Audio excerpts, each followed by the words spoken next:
এই টপিকটা নিয়ে কিন্তু অনেকেই হাসাহাসি করবে। কিন্তু এই বিষয়টা বুঝতে পারলে কেউ হাসবেই না। কারণ এমন একটা টপিক যেটা পুরুষদের ক্ষেত্রে অনেক একটা মাইন্ডফুল টপিকস। কারণ এমন ৪ টি খাবার মিশিয়ে খেলে যৌনশক্তি আবার ফেরত পাওয়া যায়। কারণ অনেকের কিন্তু যৌনশক্তি নিয়ে অনেক প্রবলেম, অনেক বিভিন্ন কারণ থাকে বা রোগ থাকে। তো সেক্ষেত্রে অনেকে প্রকাশ করতে পারে না। বিশেষ করে পুরুষ মানুষরা যে লোকে কি ভাববে, কি বলবে, পরিবার কি ভাবতে পারে। তো অন্যান্য বিষয়গুলো আছে। তো আমরা দেখব যে ৪ টি খাবার মিশিয়ে খেলে যৌনশক্তি আবার ফেরত পাওয়া যায়। মানে বুঝতে পারছো? কারণ টপিকটা এমন একটা ক্রিটিক্যাল টপিকস, এটা নিয়ে কেউ খুলে কথা বলতেই চায় না। কেউ বলতে চায় না। কারণ অনেকের কমজোরি থাকতেই পারে, তাই না? তো সেক্ষেত্রে আমরা জানবো, দেখবো যে আমারও পরবর্তীকালে একদিন না একদিন মানুষের কমতেই থাকবে। টেস্টোস্টেরন মানে যেটা হরমোন আছে সেটা কমতেই থাকে। সেক্ষেত্রে দেখব যাদের যৌনশক্তি কম ৪ টি খাবার একসাথে মিশিয়ে খাবেন, যৌনশক্তি বাড়তেই থাকবে। মানে টপিকটা খুবই সুন্দর টপিকস। কমসে কম অনেকটাই ভিউজ মানে ৪ কোটি প্লাস ভিউজ তো দেখতেই হবে। চ্যানেল যদি নতুন হয়ে থাকো চ্যানেলটিকে সাবস্ক্রাইব করে দেবে, পাশে থাকা বেল আইকনটি টং করে বাজিয়ে দেবে, একটা লাইক করে দেবে। তো চলো আজকের ভিডিওটি শুরু করা যাক। এই ৪টি খাবারের মধ্যে আল্লাহ পাক রব্বুল আলামিন এতটাই পরিমাণে বারাকা রেখেছেন যা আমি বলে বোঝাতে পারবো না।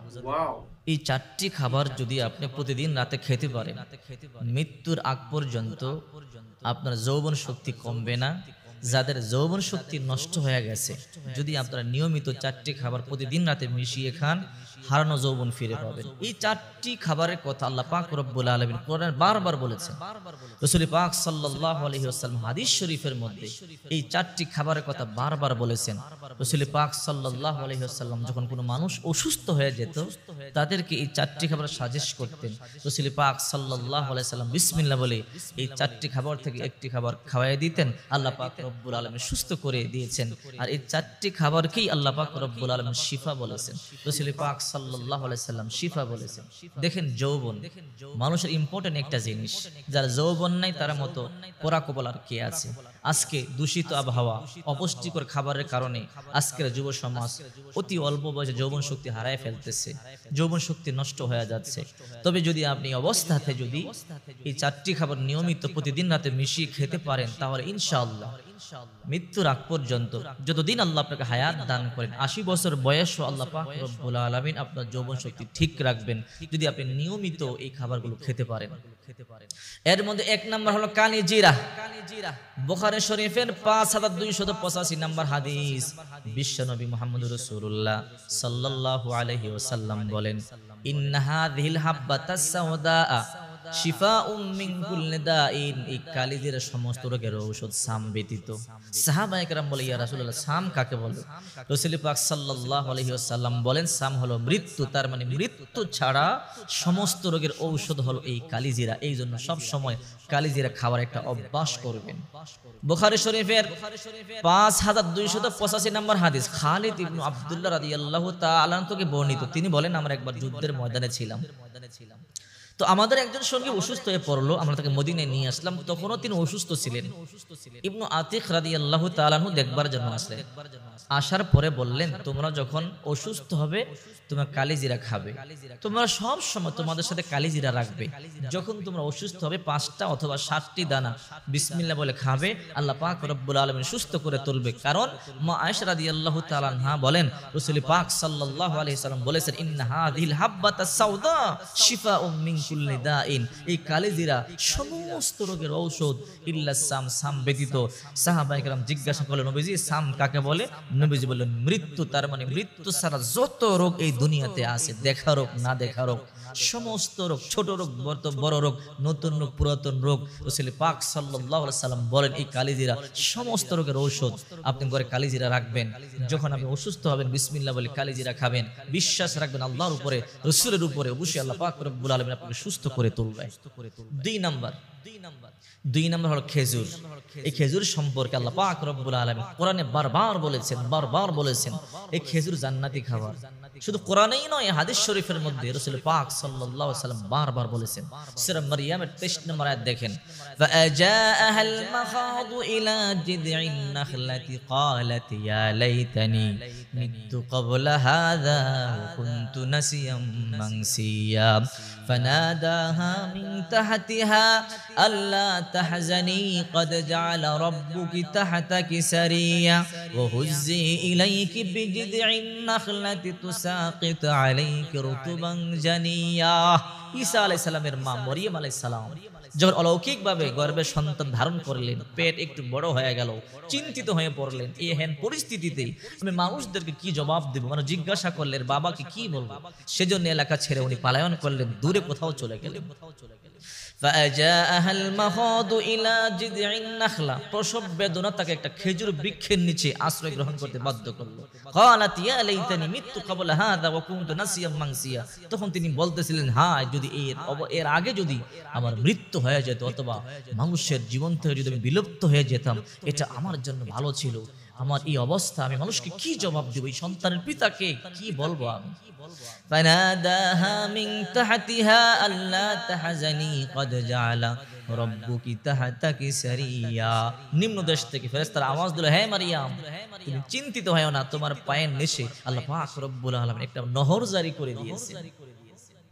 ওহুজ্জি ইলাইকি বিজদাই নাখলা তুসাকিতু আলাইকি রুতুবান জানিয়া, আর তুমি যে খেজুর বৃক্ষের নিচে আছো এর কাণ্ডে তুমি নাড়া দাও, সুপক্ষ খেজুর পতিত হবে, তুমি পানি পান করো। ফাকুলি ওয়াশরাবি ওয়াকরি আইনা, তুমি এই খেজুর বৃক্ষ থেকে খেজুর খাও, পানি পান করো, তোমার চক্ষু শীতল করো। তার মানে এই খেজুরের কথা আল্লাহ পাক রব্বুল আলামিন কোরআনে বলেছেন, যতই ক্ষুধার্ত হবে না আপনি 2-4টা খেজুর খেলেই আল্লাহ পাক রব্বুল আলামিন দ্রুত আপনার তৃষ্ণা, আপনার ক্ষুধা নিবারণ করে দেবেন। এই খেজুরের কথা আল্লাহ বারবার বলেছেন।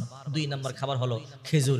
মরিয়ম আলাইহিস সালামের প্রচন্ড ক্ষুধার্ত অবস্থায়, ওই অবস্থায় আল্লাহ পাক রব্বুল আলামিন মরিয়মকে এই খেজুর খাওয়ার কথা বললেন। আল্লাহ পাক মরা গাছে, যে গাছে খেজুর ছিল না ওই গাছে মরিয়মের জন্য খেজুর ফলালেন। আল্লাহ পাক ওই সময় অন্য কোনো খাবারও দিতে পারতেন, কিন্তু খেজুরটা কল্যাণকর হবে বলেই আল্লাহ পাক রব্বুল আলামিন খেজুর দিয়েছেন। মনে রাখবেন, 1 নম্বর কালিজিরা, 2 নম্বর খেজুর, 3 নম্বর হলো মধু। মধুর ব্যাপারে সূরা নাহালের 68-69 নম্বর আয়াত আল্লাহ পাক রব্বুল আলামিন বলেছেন, ওয়া আওহা রাব্বুকা ইলান নাহলি আন ইত্তাখিযি মিনাল জিবালি বুয়ুতা ওয়া মিনাশ শাজারি ওয়া মিম্মা ইয়া'রিশুন সুম্মা কুলি মিন কুল্লিস সামারাতি ফাসলুকি সুবুলা রাব্বিকা যুলুলা। আল্লাহ পাক রব্বুল আলামিন মৌমাছির অন্তরে একথা গেঁথে দিলেন, তুমি 3টা জায়গায় বাসা বাঁধবে, তুমি পাহাড়ে বাসা বাঁধবে, তারপরে জঙ্গলার গাছে বাসা বাঁধবে, ঘরের কোণে বাসা বাঁধবে। কারণ মানুষ 3 জায়গায় বসবাস করে, কেউ কেউ বসবাস করে শহরে, কেউ কেউ বসবাস করে পাহাড়ি এলাকায়, কেউ কেউ বসবাস করে গ্রাম এলাকায়। এই জন্য আল্লাহ পাক রব্বুল আলামিন মৌমাছিকে বললেন 3 জায়গায় বাসা বাঁধো, যেন আমার 3 শ্রেণীর মানুষ মধু খেতে পারে। কারণ এই মধুর মধ্যে আল্লাহ পাক রব্বুল আলামিন শিফা রেখেছেন। সুম্মা কুলি মিন কুল্লিস সামারাতি ফাসলুকি সুবুলা রাব্বিকা যুলুলা ইয়াখরুজু মিন বুতুনিহা শারাবুম মুখতালিফুন আলওয়ানুহু ফীহি শিফাউন লিন্নাস। এই যে মধুর ভিতর থেকে যেই রং বিরঙের পানিগুলো বের হয়, শারাবুম মুখতালিফুন আলওয়ানুহু ফীহি শিফাউন লিন্নাস, এগুলো মানুষের জন্য রোগের প্রতিষেধক। এই জন্য আল্লাহ পাক রব্বুল আলামিন মৌমাছিকে বললেন তুমি 3টা জায়গায় বাসা বাঁধবে। কারণ যদি শুধু ঘরের কোণে বাসা বাঁধে, বিল্ডিং এর কোণে বাসা বাঁধে, গ্রামের মানুষগুলো মধু খেতে পারবে না। আবার যদি শুধু গ্রাম এলাকার গাছগাছালিতে বাসা বাঁধে, শহরের মানুষগুলো মধু খেতে পারবে না। আবার যদি শুধু পাহাড়ি এলাকায় বাসা বাঁধে, শুধু পাহাড়ি এলাকার লোকজন খেতে পারবে, শহরি এলাকার লোকজন খেতে পারবে না। এই জন্য আল্লাহ পাক রব্বুল আলামিন 3 জায়গায় বাসা বেঁধে পৃথিবীর সমস্ত মানুষকে মধু খাওয়া সহজ করে দিয়েছে। এই জন্য রব্বুল আলামিন এই মধু সম্পর্কে বলেন, তোমরা মধু পান করো বেশি বেশি, কারণ এই মধুর মধ্যে শিফা রয়েছে। বিশ্বনবী মুহাম্মদ রাসূলুল্লাহ সাল্লাল্লাহু আলাইহি ওয়াসাল্লাম বলেন, যদি তোমরা দৈনিক সকালবেলা 1 চামচ মধু খেতে পারো এটা ভালো, না পারলে মাসে 3 দিন মধু খাবে। 3 দিন যদি মাসে তোমরা মধু খেতে পারো, দুনিয়াতে যত নতুন নতুন রোগ আগমন করে, নতুন রোগ আসে না, করোনা আসে, কত রকমের মহামারী আসে, রাসূল পাক সাল্লাল্লাহু আলাইহি ওয়াসাল্লাম বলেন যত প্রকারের রোগ দুনিয়ার মধ্যে আসবে সমস্ত রোগ থেকে আল্লাহ তোমাদেরকে হেফাজত করবে এই মধু। 4 নম্বর হলো দুধ। দুধের কথা আল্লাহ পাক রব্বুল আলামিন কোরআনে বারবার বলেছেন, এই দুধ জান্নাতি খাবার। আমরা জানি আমাদের যখন আমরা অসুস্থ হই, দুর্বল হই, আমাদের হাড়ের ক্ষয় হয়ে যায়, ডক্টররা আমাদেরকে সাজেস্ট করেন মধু খাবারের জন্য। এই মধুর কথা বেশি বলার প্রয়োজন নেই, যেহেতু আমরা এই দুধের কথা আমরা সবাই জানি। এই দুধের নহর আল্লাহ পাক রব্বুল আলামিন জান্নাত আমাদেরকে দান করবেন। তো প্রতিদিন রাত্রিবেলা এই কিছু কালিজিরা, কিছু মধু, কয়েকটা খেজুর এবং এগুলোকে ভালো করে পিষে, সুন্দর করে পিষে এক গ্লাস দুধের মধ্যে মিক্স করে রাতের বেলা যদি আপনি এই গরম দুধটুকুন আপনি পান করতে পারেন, প্রতিদিন রাত্রে যদি আপনি এইগুলো পান করেন, ইনশাআল্লাহ দেখবেন আপনার দেহের দুর্বলতা দূর হয়ে যাবে, দেহের ক্ষয়রোগ দূর হয়ে যাবে, চোখের জ্যোতি যাদের কমে যায় জ্যোতি আস্তে আস্তে বেড়ে যাবে। এরপরে দেহের মধ্যে যেই রোগ প্রতিরোধ ক্ষমতা আছে ওটা আস্তে আস্তে বৃদ্ধি পাবে, এবং যৌবন শক্তি যতদিন আপনি দুনিয়ার মধ্যে বেঁচে থাকবেন ইনশাআল্লাহ নষ্ট হবে না, ততদিন পর্যন্ত আল্লাহ পাক রব্বুল আলামিন আপনার এই যৌবন শক্তি ঠিক রাখবে। যৌবনের দাম আল্লাহর কাছে অনেক বেশি, কারণ বৃদ্ধকাল ইবাদত থেকে যৌবন ইবাদত আল্লাহর দরবারে অনেক বেশি প্রিয়। এই জন্য রাসূল পাক সাল্লাল্লাহু আলাইহি ওয়াসাল্লাম কিয়ামতের ময়দানে জিজ্ঞাসা করবে, যৌবনকাল কিভাবে তুমি কাটিয়েছো, যৌবনকাল কি করেছো, যৌবন কোথায় নষ্ট করেছো। এই জন্য সাবধান হে যুবক ভাইয়েরা, হে যুবতী বোনেরা, যৌবন শক্তি আল্লাহ পাক রব্বুল আলামিন আপনাকে দিয়েছে, এটা হলো আমানত। এমন মানুষ আছে অল্প বয়সে আল্লাহ পাক রব্বুল আলামিন যৌন শক্তি নষ্ট করে দিয়েছে, ডাক্তারের কাছে দৌড়াদৌড়ি করে, কবিরাজের কাছে দৌড়াদৌড়ি করে, কিন্তু মনের মধ্যে বড় দুঃখ, ঘরের মধ্যে অশান্তি, সংসারে অশান্তি। যৌবন যার নাই তার মতো পড়া কপালে এই দুনিয়ার মধ্যে আর কেউ নাই। এই জন্য সাবধান। রাসূল পাক সাল্লাল্লাহু আলাইহি ওয়াসাল্লাম বলেন, এই চারটি খাবার তোমরা সব সময় খাবে। এই চারটি খাবারের মধ্যে প্রচুর শক্তি রয়েছে। হাদিস শরীফের মধ্যে যেমনি ভাবে রাসূল পাক সাল্লাল্লাহু আলাইহি ওয়াসাল্লাম খাবারগুলোর কথা বলেছেন, এবং কোরআনের মধ্যে আল্লাহ পাক রব্বুল আলামিন এগুলোর কথা বারবার আলোচনা করেছে।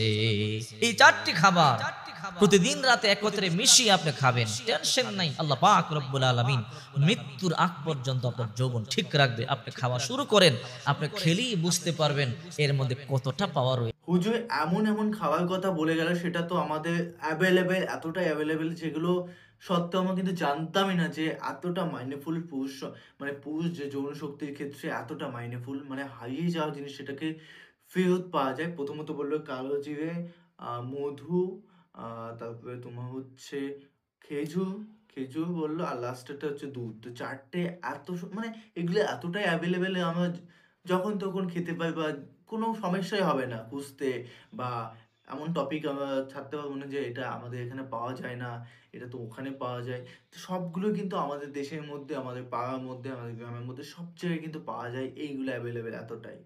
তো খুব সুন্দর একটা টপিক, হুজুরকে ধন্যবাদ এত সুন্দর একটা টপিকটাকে আমাদের খুলে বলার জন্য। কারণ একদিন না একদিন সবাই কিন্তু কমজোরি সৃষ্টি হবে, একদিন না একদিন ঘটবে। অনেকের কিন্তু প্রবলেম, সেটা লোক সমাজে অনেকের সময় বলতে পারে না যে এটা ওনার প্রবলেম বা হচ্ছে, এটা হচ্ছে ইত্যান্ত। বুঝতেই পারছো কি বলতে যাচ্ছে, এটা কিন্তু অনেকটাই বড় একটা ইম্পর্টেন্ট প্রবলেম।